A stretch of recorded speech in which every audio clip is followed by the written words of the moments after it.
არ მინდა რომ ცუდი დავიმახსოვრო რა და არავის ცუდი და არავის თვის ასე ვთქვათ პრობლემა სიამოვნებას არ მანიჭებს. იოტის ოდენე გრძნობა არ მაქვს პირდაპირ გეუბნებით შურიზიების. სურვილიც არ მაქვს, მაგრამ მე მინდა ვიფიქრო აღშენებლობაზე, ინვესტიციების მოზიდვაზე, ლიდერ ქვეყნებს შორის ვიყოთ, დაოსში ვიყოთ წარმოდგენილი. რთულია, აი ღიად ვიტყვი რა, არ არის მარტივი ციხეში ყოფნა რა, უბრალოდ გაძლიერებს ის რომ რა გაძლიერებს, იცი რომ სიმართლე, მიხვდი, შინაგანი სიმართლე რა, რომ რაღაცა არც ერთი ჩვენგანი არ იჯდა და არ ზის ციხეში იმისთვის რომ ფული მოიპარა, რაღაცა ცუდი გააკეთა. ამხელა პროექტები, აი მაგალითად იუსტიციის სახსრ ლაპარაკობდით 9 მილიარდზე მეტი ჩემი ხელმოწერით არის დახარჯული მარტო მშენებლობებზე და იმაზე. ერთი მოდავებული ფაქტი ვინმეს უნახავს? ერთი ფაქტი უნახავს. მე ხო ამის გამო არ მჯდა ვარ ციხეში არა.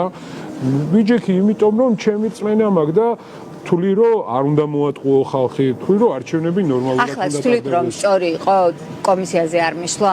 კი, ეს იმიტომ რომ ნახეთ მათ ხო ის უნდათ რომ ვაღიაროთ, არ აღიარო, აი მოკლედ ამ პროცესში ვართ ხო?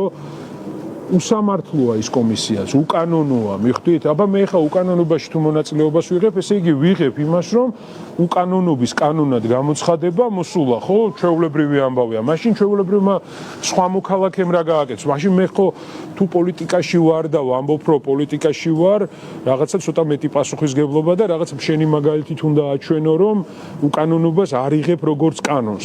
თვითონ არ გადაიხადეს გირაო და ჩაჯდნენ ციხეში, მე გადავიხადე. კიდე ერთხელ ვამბობ, მე სხვა გზით წავედი, იმიტომ რომ სწორი ასე მიმაჩნდა. კი ბატონო, გირაო თქვი, აგერ გირაო და სამართლიანი გადაწყვეტილება, მაგრამ მაინც გამიშვეს ციხეში, ხო? ეს მინდა მათ უთხრა, ვინც ამბობს, რომ აი თავის ფეხით, არცად ჩემი ფეხით არ წავსულვარ და არასდროს სურვილი არ მქონია, რომ ციხეში წავსულიყავი და არც არასდროს მექნება ეგ სურვილი რა, იმიტომ რომ თავისუფლების მოყვარე ადამიანი ვარ და რა ვიცი, მე მგონი არავის არც ვიცნობ ისეთ ადამიანს, ვისაც უნდა ციხეში წასვლა.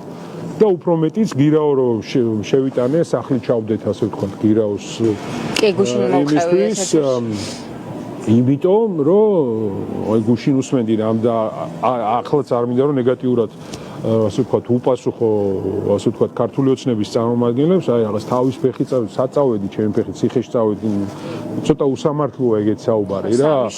ხო, რა სიგიჟეა, ხო. და მაგაზეც იცით რას ვფიქრობ, რომ აი სადამდე მივედით, ხო, რომ აი ესეთ რაღაცებს საუბრობთ ერთმანეთს. ისიც ხო ქართველია, მეც ქართველი ვარ, ხო?